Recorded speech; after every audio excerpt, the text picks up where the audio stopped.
सज्जनों, जय श्री कृष्ण। सज्जनों, आज आप लोगों ने देख रहे होंगे कि चाहे सोशल मीडिया हो, चाहे आपकी इलेक्ट्रॉनिक मीडिया हो या प्रिंट मीडिया हो, या कोई भी नेता, अभिनेता या जन एक साधु संतों को छोड़ करके, या जो सामाजिक टाइप के जो लोग हैं, जो जन कल्याणकारी नीतियाँ, बातें आदि जानते हैं, चंद लोग हैं वो जो मैं ये सब बातें क्यों किया कि आजकल के देख रहे होंगे कि जो मीडिया है आपकी, वह केवल ये देखो, ये देखो, ये देखो उंगली कर करके, यहाँ ये हो रहा है, यहाँ हो रहा है, यहाँ बम मारा, उसने ऐसा करा, ऐसा हो जाएगा, वैसा हो जाएगा, आज परमाणु बम छूट जाएगा, फलाना, जैसे लग रहा है कि कोई इवेंट, नाच गान या कोई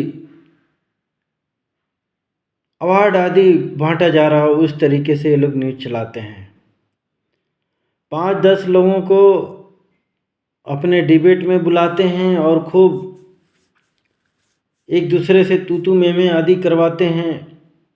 ये भी एक समाज में जहर घोलने का काम है। सोशल मीडिया के लोग अपनी अपनी जाति, अपनी आदि, पंथ, मजहब के बस देखा जाए तो मानव समाज में केवल जहर घोल रहे हैं। ऐसा कर देंगे, वैसा कर देंगे, हम वे हैं तो हम फलाने हैं, तो हमारे मजहब में ऐसा होता है, तो हम रजाकार हैं, तो हम ठकाकार हैं, तो हम फलाना है, ठिकाना है, ABCD जो भी है, सभी जाति पंथी के लोग कर रहे हैं। हम यदुवंशी हैं तो रघुवंशी हैं, तो कोई बोल रहा है हम जय भीम वाले हैं, तो ऐसा कर देंगे, वैसा कर देंगे। कोई प्रेम, भाईचारा, केवल बातें करते हैं, कहते हैं संविधान संविधान, लेकिन जो संविधान संविधान चिल्लाते हैं ना, संविधान को मानते नहीं हैं। वही कोर्ट के कानून या और भी बातें, समाज की बातें मानते नहीं हैं। कोई नीति नियम नहीं मानते हैं लोग। खुद ही अपने आप को केजरीवाल, ममता आदि, ये अखिलेश जी देख लो, यदि इनके ऊपर कोई इल्ज़ाम आदि लगता है, नेताओं तक की बातें कर रहा हूँ, क्या ये लोग मानते हैं? नहीं नहीं नहीं, हमारे ऊपर जुर्म हो रहा है। जबकि वहाँ इनके वो जज आदि फैसला दे रहे हैं, कानून के दायरे में हो रहा है, जेल में बंद हो रहे हैं लालू, केजरीवाल आदि, ये सब चीज़ें। फिर भी हम कह रहे हैं हम निर्दोष हैं। पूरे इल्ज़ाम हैं, पूरे सबूत हैं। करोड़ों अरबों की संपत्ति पहले नहीं थी, यहाँ से ही बता नहीं पा रहे। तो जरा आप लोग सोचो कि ऐसे ऐसे लोग पड़े हुए हैं और मानव समाज का ये नेता बने हुए हैं, ये क्या देश को कहाँ ले जा रहे हैं? आज पाकिस्तान, बांग्लादेश, हर देशों का वही हालत है। कहीं का नेता करप्ट, कहीं का दुष्ट, कहीं का हिंसक। और देख रहे हैं ना कि आतंकियों के नेता, वो हमास, हिजबुल्ला आदि, आम जनता को गोली बारूद बम, खुद तो भाग जाते हैं, नीचे सुरंगें बना रखे उसमें छुप जाते हैं, और आम जनता बेचारी मारी मारी फिर रही है। इसका दोष मूल कारण आम जनता है। यदि आम जनता बोले कि नहीं नहीं, हमें ऐसा नेता नहीं चाहिए, हमें भ्रष्ट नेता नहीं चाहिए, हमें देश विरोधी गुंडा टाइप का नेता नहीं चाहिए, तो ये जितने पार्टी वाले लोग हैं अच्छे लोगों के लिए आएंगे। लेकिन हम ही लोगों ने ऐसे ऐसे नेताओं को चुन रहे हैं। हमारे यहाँ का चुनाव आयोग, हमारे यहाँ का जज, ये सब इसका देखा जाए तो एक तरह का समर्थक हैं। इसके लिए कोई काम नहीं कर रहा है। हमारी सेना आदि भी देखा जाए तो ऐसे लोगों के ही गुलाम बनी। हमारे एक चाचा जी थे, अब वो नहीं रहे दुनिया में, कहते थे कि ये सेना एक दिन आम जनता की दुश्मन बन जाएगी, ये गुलाम बन के रहेगी, ये आम जनता की सेवा की जगह आम जनता को ही मारेंगे। आज वही हालत हो रही है। हर देशों की सेना देख रहे हैं, उनके जो भी नेता कह लो या का कह लो, आदेश आता है जाओ। निर्देश लोगों को भी मुलायम सिंह ने देखे नहीं, बेचारे ठीक है तोड़ ही रहे थे, चाहे तो उनको गिरफ्तार किया जा सकता था, लेकिन आदेश दे दिया गोली मार दो इन्हें। निहत्थे लोगों को गोली मरवा दी। इंदिरा गांधी निहत्थे साधुओं पर गाय को, अरे भाई आम जनता है, वो उसका विरोध प्रदर्शन मांग आदि करने का अधिकार है। वो कोई हिंसक तो करे, हिंसा आदि तो कर नहीं रहे हैं, चलिए कोई हिंसा कर रहा है। आज जो हिंसा करते हैं, पत्थर आदि गला काट रहे हैं, उनको तो ये लोग समर्थक बने पड़े हुए हैं। जो बलात्कार आदि करते हैं, गुंडे मवाली हैं, ऐसे लोगों को सम्मान कर रहे हैं, घर में बुला रहे हैं। चाहे कांग्रेसी आदि भारत में देख सकते हैं, पाकिस्तान में तो पूरा आतंकी समर्थक नेताओं का ही वहाँ पर बोलबाला है। वहाँ की सेना आदि भी आतंकियों का सपोर्ट में खड़ी है। तो सोचो ऐसे देश के लोग क्या किसी के संग न्याय करेंगे। पूरा वहाँ का देख रहे हैं कि धन दौलत ये लोग लूट मारे और आम जनता वहाँ भूखी मर रही है। अभी एक यूनिस बांग्लादेश में है, देखो पूरा आतंक मच गया है, निष्पराध हिंदुओं को मारा काटा सताया जा रहा है। और ये लोग कहते हैं उसको कौन सा शांति अवार्ड कौन सा मिला है यूनिस को, सोचो। अभी अब्दुल्ला जम्मू कश्मीर में देखो आ गया, वहाँ पर आतंक मार काट हिंसा, एक कहते हैं कि हम बहुत ही शांति प्रिय हैं। तो जो आज अपने आप को संविधान या शांति प्रिय कहते हैं, आज वही हिंसा मार काट आतंक मचाए पड़े हुए हैं। इन सब चीज़ों पर यदि अभी विचार नहीं किया गया, अभी ऐसे लोगों पर कार्रवाई नहीं की गई, तो ये देश समाज के लिए बहुत ही घातक सिद्ध होंगे। चाहे ऐसे मीडिया के लोग हों, चाहे ऐसे नेता हो, चाहे ऐसे समाज के लोग हों, ऐसे लोगों को कुचलना पड़ता है, दबाना पड़ता है, दंड देना पड़ता है, तब जा कर के समाज में शांति बनी रहती है। सज्जनों, मैं भी चाहूँ तो प्रसिद्धि पाने के लिए झूठ फरेब चैनल पर बोल दूँ, ऐसा है, ये है, वो है। आज मेरे भी दर्शक ये सब चीज़ें बढ़ जाएंगे। कारण ये कि आज कोई सत्य बात सुनना नहीं चाहता है। आज मैं किसी नेता मंत्री आदि को गाली देना शुरू कर दूं, आज ही दुनिया के लोग मुझे जानना शुरू कर देंगे। लेकिन आज मैं शांति की बातें करता हूँ, प्रेम की बातें करता हूँ, भाईचारे की बातें करता हूँ, समाज में कैसे सद्भावना बढ़े उसकी बात, ये आज कोई सुनना ही नहीं चाहता। आज हर कोई नफरत, मार काट, हिंसा, इस तरीके के बातें सुनना और करना चाह रहा है। आज देख रहे हैं ना कि कोई भी देश का हाँ हाँ हाँ मार डालेंगे, काट डालेंगे, उसको जीतेंगे। ऐसे मूर्ख लोगों को पता नहीं है कि जिस धरती के लिए तुम लड़ रहे हो, जिस धरती पर बम बारूद फेंक रहे हो, जिससे धरती पर कंपन हो रहा है, भूकंप आएगा। जिस पानी को तुम लोगों ने गंदा कर दिए, समुद्र आदि देख रहे हैं कि इतनी धरती का टेम्परेचर बढ़ा दिए बम बारूद अपने आधुनिक उपकरणों से, कि जो बर्फ़ जमा हुआ अंटार्कटिका जो महासागर है वहाँ का, वो पिघल पिघल करके समुद्र में आ रहा है, और समुद्र में जल बढ़ेगा, जिससे बहुत सारे देशों के जो शहर नगर हैं डूबेंगे। अब वो समय बहुत जल्दी आ चुका है, आप लोगों के सामने आ चुका है। जितने भी जीव जंतु, ये सब बातें देखो सज्जनों, धार्मिक व्यक्ति, सनातनी व्यक्ति बता सकता है। जो सत्य ज्ञान को जानता है, संतों आदि से जुड़ा रहता है, वही इन सब विषयों पर बात कर सकता है। बाकी दुष्ट लोगों को, जो मांस मदिरा का सेवन करने वाले हैं, राक्षसी प्रवृत्ति के हो चुके हैं, वो ऐसे ज्ञान को न सुन पाएंगे, न समझ पाएंगे, न जीवन में अपना पाएंगे। आज जितनी देख रहे हो कि लोग मारे जा रहे हैं, काटे जा रहे हैं, सताए जा रहे हैं, कभी आप लोगों ने विचार किए कि आखिर में ऐसा क्यों हो रहा है? कारण ये है कि यह इतना, चाहे इस जन्म में चाहे पूर्व जन्म में पाप किए हुए हैं, आज उसी का परिणाम भुगत रहे हैं। आप लोग कभी देखा होगा कि केरल से लड़कियां 32,000 भगाने की आई थी। कहाँ केरल और कहाँ जाके भागती हैं? वो अरब कंट्री में। वहाँ पर आतंकियों को ये लोग ले जा कर के बेच देते हैं, उनको फंसा करके। आतंकी उनसे बच्चा पैदा करते हैं, उनका लास्ट में देखते हैं कि अभी किसी काम लायक नहीं है तो जिंदा ही उसका पेट फाड़ करके उसका किडनी आदि, लीवर आदि हॉस्पिटलों में बेच करके पैसा कमाते हैं। तो आप लोग सोचते हो कि जितने भी ये पाप क्रिया होती है मनुष्यों के संग में, अभी आप लोगों ने देखा होगा सीरिया में उसी के मजहब के, ऐसा भी नहीं कि दूसरे, 100 डिग्री सेल्सियस का गर्म पानी उन पर छोड़ करके और एक मशीन से दबा दिया जाता था, सोचो जिंदा। तो ये सब आखिर में क्यों होता है? जिनको जानते समझते नहीं, जिन केरल की लड़कियों को वो लोग जानते नहीं, फिर भी ऐसी दुर्दशा क्यों होती है?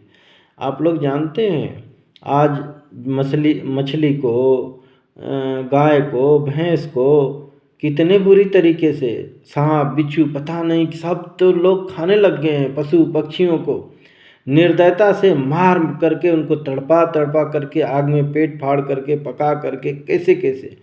तो ये जितने जीव होते हैं, देखिए एक समय के बाद, पशु योनि के बाद जो जीव है मनुष्य योनि में आता है। आप उसके साथ में चाहे इस जन्म में चाहे अभी दुर्व्यवहार कर रहे हैं, उनके साथ मार काट हिंसा कर रहे हैं, उन्हें खा रहे हैं, वो जीव भी एक न एक दिन बदला लेगा। महाभारत की लड़ाई में आप लोगों ने देखा होगा कि अर्जुन ने भीष्म पितामह को मारा, जबकि उनको पितामह कहता था, मारने की इच्छा नहीं थी। अंत में जब भीष्म पितामह सैया पर पड़े थे तो अर्जुन से बहुत भीष्म पितामह प्रेम भी करते थे। उनको कभी सपने में भी ऐसा उम्मीद नहीं था कि अर्जुन हमें मारेगा एक दिन।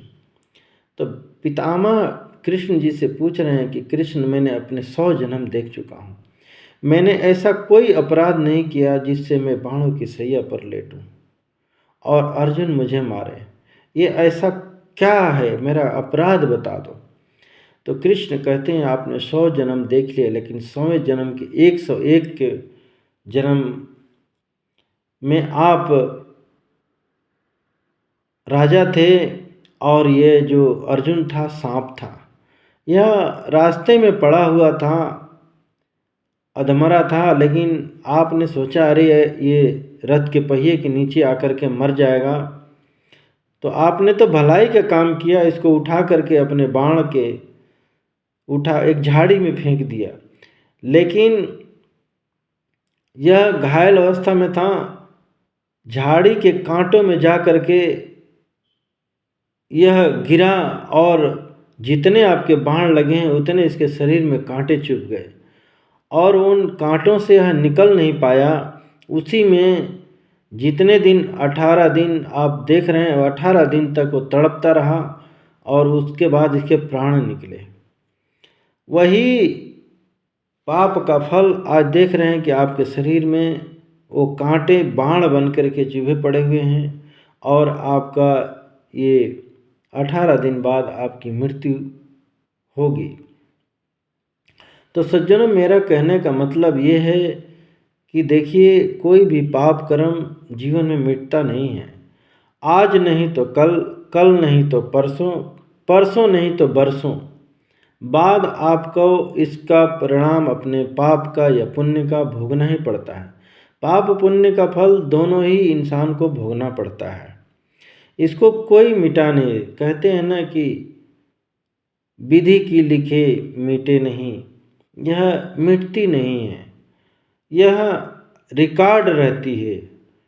और जो भी आत्मा एक दूसरे आत्मा से कुछ गलत कार्य किए रहते हैं उसको भोगना ही पड़ता है, सहना ही पड़ता है। राम जी ने बाली को छुप करके बाण मारा था, तो उन्होंने कहा कि चलो ठीक है, तुम अगले जन्म में अपना बदला पूरा कर लेना। तो जब कृष्ण जी के रूप में राम जी आए तो वही बाली बहेलिया बन करके कृष्ण जी के पैरों में बाण मारता है और कृष्ण जी की मृत्यु होती है।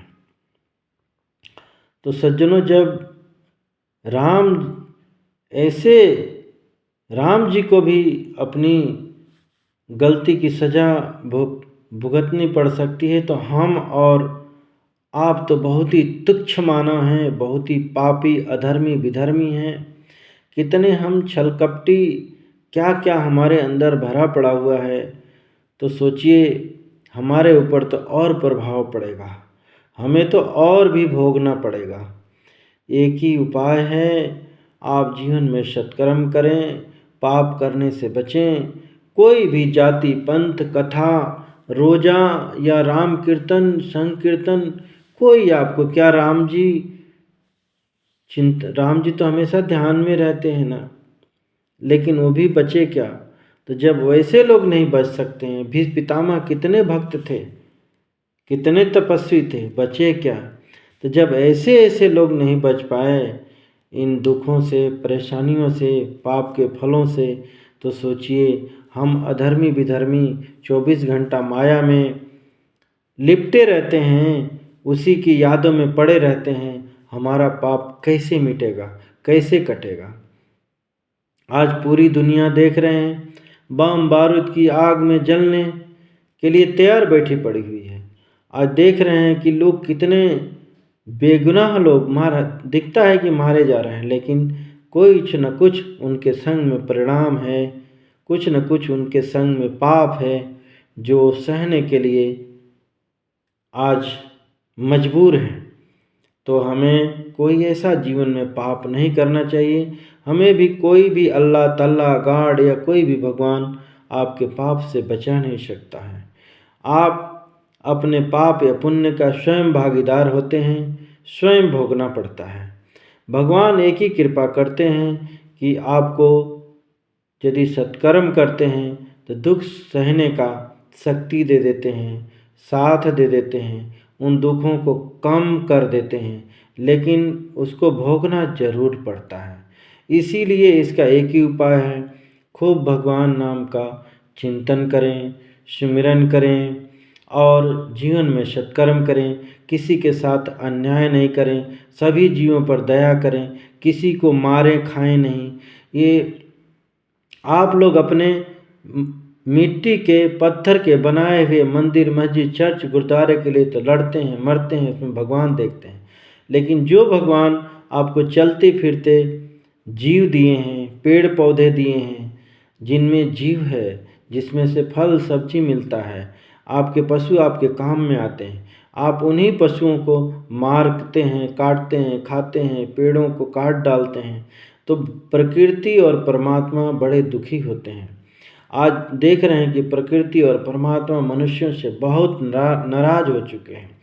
परिणाम स्वरूप में देख रहे हैं कि बाढ़, तूफान, भूकंप, बहुत सारे देशों में तो सूखा, वहाँ अनाज ही प्रकृति ने देना बंद कर दिया, तो वहाँ पर पशुओं को मार मार करके लोग खा रहे हैं।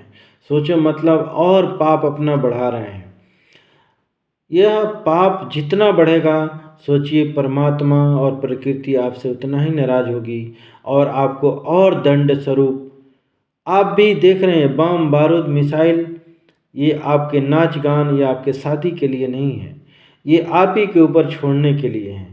ये जितने भी दुष्ट प्रवृत्ति के, राक्षस प्रवृत्ति के लोग हैं, एक दिन आपको तड़पा तड़पा करके मारेंगे। देख रहे हैं कि मार रहे हैं, आपको सताएंगे। तो ये सोचिए कि सब बदला, ये सब पूरा होता है।